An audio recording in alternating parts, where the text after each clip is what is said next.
तो मेरे भाई ये चैप्टर गॉड वैली इंसिडेंट का हाइप अच्छी तरीके से एनकैप्सुलेट कर रहा था। मेरे लिए ये काफ़ी एक अच्छा बिल्डअप चैप्टर था। हालांकि मेरे को ऐसा लगा था ये चैप्टर में जिस तरीके से हम लोग ये चैप्टर को बिल्ड कर रहे थे, जो एंटिसिपेशन था इस पूरे चैप्टर को लेके, ऐसा लग रहा था कि ये बहुत ज़्यादा out of the world kind of a chapter होने वाला है। और ये था भी मेरे हिसाब से, हाइप वाइज था ये मेरे हिसाब से। But the end of the day हम लोग गॉड वैली इंसिडेंट को यहाँ पर ये चैप्टर के जरिए से स्टार्ट कर रहे हैं। तो नेक्स्ट के 2 या 3 चैप्टर मुझे लगता है कि ओडा लेने वाला है इस पूरे इंसिडेंट को इलेबरेट करने के लिए, जो बहुत ही अच्छा बात है। पर रही बात ये चैप्टर को लेके, तो ये चैप्टर में ओडा बेस क्रिएट कर रहा था गॉड वैली इंसिडेंट का, जहाँ पर हमको रॉक्स पायरेट, रॉजर पायरेट काप आते हुए दिखाई देता है, होली नाइट्स या गॉड नाइट्स का इन्वॉल्वमेंट था। तो सब सारे पार्टीज हमको यहाँ पर दिखाई दे रहे थे। हंटिंग कॉम्पिटिशन का शुरुआत हो चुका है और हमको पता चल रहा है फिर से यहाँ पर ओडा हमको एक हैविली एक एम्फोसिस डालते हुए दिखाई दे रहा है कि ये जो पूरा कॉम्पिटिशन है, ये जो पूरा जो चूतियापा चल रहा है हंटिंग कॉम्पिटिशन का गॉड वैली आइलैंड के ऊपर, ये बहुत ज्यादा एक क्रूअल एक काइंड ऑफ एस्पेक्ट दिखाता है हमको वर्ल्ड गवर्नमेंट का, कि किस तरीके से वर्ल्ड गवर्नमेंट बहुत ज्यादा रूथलेस रहते हैं अनअफिलिएटेड कंट्रीज के साथ। और हमको बताया कि गॉड वैली का हिस्ट्री क्या है, डेवी क्लैन, बाद में बकनियर्स और बाद में वो सब सारी चीजें, मतलब बहुत ज्यादा कंटेक्स्ट है गॉड वैली आइलैंड के ऊपर। पर मेरे हिसाब से जो एक चीज ओडा ने अच्छा किया है ये पूरे चैप्टर में, वो है डिपिक्शन क्रूएलिटी का, कि किस तरीके से छोटे छोटे बच्चों को मारा जा रहा था यहाँ पर ये पूरे आइलैंड के रेजिडेंट में। मैं बता रहा हूँ, सेंट सोमस को मैं देख रहा था, एक बच्चा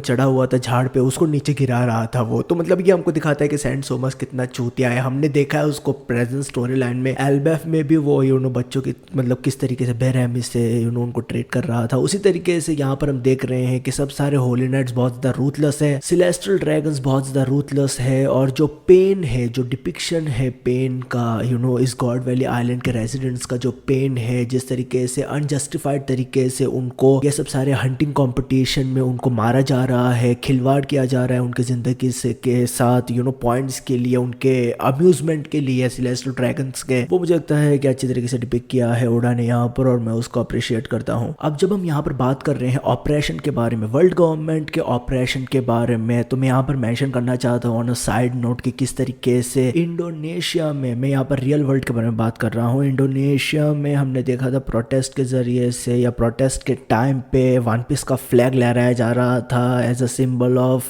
फ्रीडम। बाद में अभी भी रिसेंटली नेपाल में जो कुछ भी हुआ है वहाँ पर भी मुझे कई सारे फोटोज में देखा है वन पीस का फ्लैग, पायरेट फ्लैग लहराया जा रहा है। I do not particularly like all this kind of things man. मैं डेफिनेटली बोलूंगा कि I don't want One Piece to be a propaganda instrument in kind of a messaging man. पर हाँ, at the end of the day तो बोल सकता है कि ये सिर्फ इंस्पिरेशन है लोगों के लिए, वो सब सारी चीज़ें, बट मैं इसका ब्रॉडर कॉन्सिक्वेंसेस नहीं देखना चाहता हूँ इस पूरे सीरीज पे। अब जब हम बात कर रहे हैं गॉड वैली आइलैंड के हंटिंग कंपटीशन के बारे में, तो मुझे पर्टिकुलरली पसंद आ रहा है किस तरीके से ओडा ड्रैगन के कैरेक्टर को हैंडल कर रहा है। मैं बता रहा हूँ तुझको, ड्रैगन का हाइप रियल है। मैं मतलब वानो कुनी से, अगर तुझको पता नहीं है, वानो कुनी से मैंने स्टार्ट किया था चैप्टर रिव्यूज, अगर मुझे सही से याद है तो मैंने वानो कुनी से स्टार्ट किया था, ठीक है। तो उस टाइम से मैं बोलते आ रहा हूँ कि ड्रैगन मतलब कुछ ना कुछ तो करने वाला है। मैं उस टाइम से ड्रैगन को हाइप करते आया हूँ, और मैंने पहले भी बोला है, मतलब मैं जब स्टार्ट किया था वन पीस, जब मैं 11th-12th स्टैंडर्ड में था, तब मैंने जब स्टार्ट किया था वन पीस को, इन सेंस कि मैं मतलब एपिसोड देख रहा था, रिव्यूज देख रहा था, मैं चैप्टर्स पढ़ रहा था, तो उस टाइम से मेरा ओपिनियन ये हमेशा से रहा है कि dragon one of the most coolest character है, one of the most craziest character होने वाला है from a narrative point of view. वो उधर से मतलब मुझे मतलब समझ में नहीं आ रहा था क्योंकि क्यों लोग मतलब इतना इसको हाइप नहीं करते थे, क्योंकि मैं मेरे दोस्त को बोलता था कि भाई मेरे को ये ड्रैगन कैरेक्टर बहुत ज्यादा पसंद आता है, मेरा दोस्त बोलता था भाई ये उतना अच्छा दिखता भी नहीं है, क्योंकि eight the end of the day pre time skip अगर तू ड्रैगन को देखेगा उतना मतलब विजुअली अपीलिंग कैरेक्टर नहीं रहेगा कई सारे लोगों के लिए। पर मैं मेरे दोस्त को बोलता था कि भाई ये बहुत ज्यादा मेरे लिए कूल दिखता है, इसके फेस के ऊपर टैटू है, ये मोस्ट वांटेड मैन है, ये मेन प्रोटैगनिस्ट का बाप है, ये रेवोल्यूशनरी आर्मी को लीड कर रहा है, ये काइंड ऑफ डायरेक्ट चैलेंज दे रहा है वर्ल्ड गवर्नमेंट को, इस्टेब्लिशमेंट को डायरेक्ट चैलेंज दे रहा है, इसका ऑरा डिफरेंट लेवल पे मेरे को लगता है। तो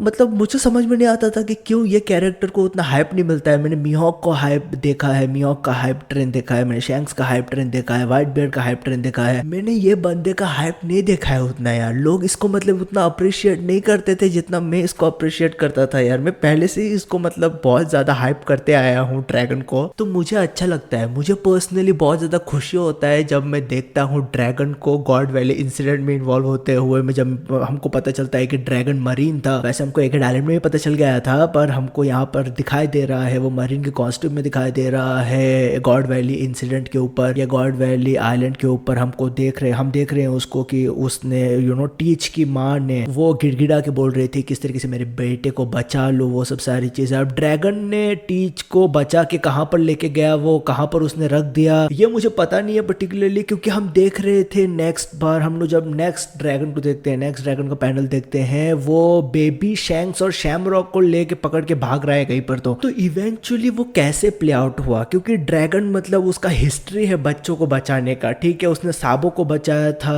हमने देखा है कि उसने लूफी को बचाया है, वो मतलब हमने देखा है उसको कई सारे लोगों को बचाते हुए। तो यहाँ पर उसने ब्लैक बियर्ड को बचा के कहाँ पर लेके गया, वो कहाँ पर रखा, वो कैसे ब्लैक बियर्ड ने एस्केप किया, ब्लैक बियर्ड के साथ क्या हुआ, वो सब सारी चीजें हमको मुझे लगता है कि ओड़ा दिखाने वाला है। पर हाँ, ये भी इंटरेस्टिंग रहेगा देखने के लिए कि ड्रैगन हम देख रहे थे कि बेबी शैंक्स और शैमरॉक को लेके भाग रहा था, तो कैसे शैमरॉक बेसिकली सेपरेट हुआ शैंक्स से, ये कैसे प्ले आउट हुआ। और कई सारे लोग मतलब थियरीज बना रहे हैं, लाइक इंटरेस्टिंग थियरीज बना रहे हैं। मैंने देखा है लोग बात करते हुए कि ड्रैगन का एक्चुअल में शैमरॉक ड्रैगन के लिए काम कर रहा है, तो ये ऐसा भी थियरी आ रहा है। और मैं मतलब सच में बताऊं तो इसको रेवोल्यूशनरी आर्मी को लेके हमेशा से बात किया जाता था कि किस तरीके से साबो सेकंड इन कमांड है, तो हमेशा से मैंने अज्यूम किया था कि ड्रैगन वो लीडर है, तो वो फर्स्ट पोजीशन पे है।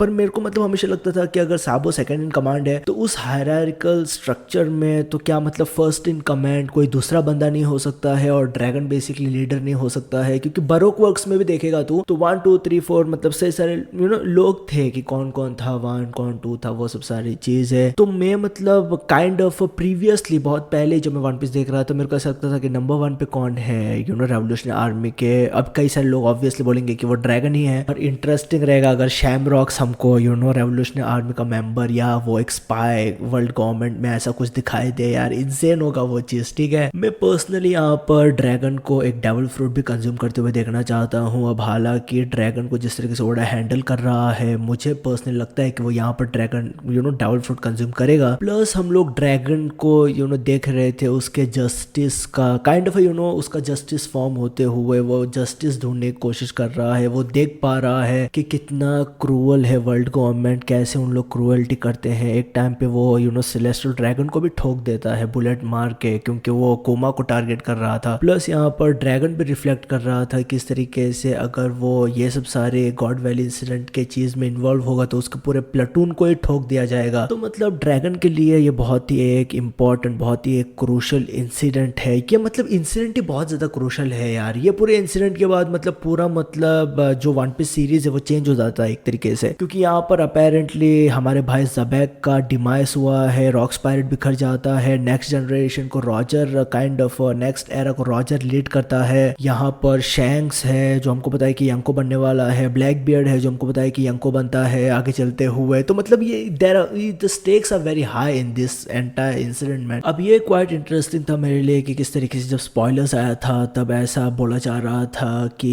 डेवी क्लैन भी बकनियर्स थे, पर अभी यहाँ पर ये चैप्टर में ऐसा इम्प्लाई किया गया है, मतलब इन सेंस कि सेलेस्टियल ड्रैगन सोच रहे हैं कि क्या ये लोग भी बकनियर्स थे। तो अभी कंफर्म नहीं है कि डेवी क्लैन बकनियर है, वो सब सारी चीजें पॉसिबिलिटी है कि उन लोग बकनियर हो सकते हैं, वो सब सारी चीजें हैं यहाँ पर। प्लस यहाँ पर हम जान पा रहे थे किस तरीके से डेवी क्लैन उनका लिनिएज एंसेस्ट्रल टाइम से ही वर्ल्ड गवर्नमेंट का टिगड़म है उनके साथ, मतलब ग्रज है उनके साथ। ज़बैक का जो रिवील था कि वो डेवी क्लैन से है, ब्लैक बियर्ड भी डेवी क्लैन से है क्योंकि वो ज़बैक का बेटा है। किस तरीके से उन लोग उनका लिनिएज को बहुत ज्यादा हेट करते हैं world government, alongside with buccaneers, बाद में डी क्लैन, बाद में लुनारियंस, वो सब सारी चीजें। प्लस यहाँ पर जो काइंड ऑफ ओडा ने एक प्रयास किया है हमारे भाई ज़बैक को एक मल्टी फैसेटेड कैरेक्टर बनाने के लिए। इनिशियल से लग रहा था कि ये मतलब एक बैड है, straight out bad S character रहेगा, बट यहाँ पर उसके कैरेक्टर में डेप्थ भी है कि वो अपने मतलब वाइफ के लिए केयर करता है, बच्चों के लिए केयर करता है, और वो फेट के बारे में बात कर रहा था किस तरीके से फेट उसको पुल कर रहा है इस पूरे डायरेक्शन में। तो ज़बैक का कैरेक्टर काइंड ऑफ विन कर रहा है इन सब सारी चीजों में। यार देखना इंटरेस्टिंग रहेगा कि उसका डिमाइस इवेंचुअली कैसे होता है, अगर उसका डिमाइस हुआ भी है कि नहीं। यहाँ पर ये चैप्टर में जो हंटिंग कंपटीशन है उसमें सेलेस्टियल ड्रैगन्स के एलीट फैमिलीज पार्टेक कर रहे हैं, जैसे कि म्यांमार फैमिली और कई सारे फैमिलीज हमको यहाँ पर दिखाई दे रहे हैं, उनके बीच में कॉम्पिटिशन कंपटीशन है कि कौन रेयर रैबिट्स को मारेगा। और यहाँ पर हमको पता है कि शाकी को एज अ प्राइज रखा गया है, मेन हेडलाइनर प्राइज रखा गया है। बहुत सारे डेविल फ्रूट्स भी इन्वॉल्व है इस पूरी चीज में। तो इवेंचुअली हम देख रहे थे ओडा काइंड ऑफ हमको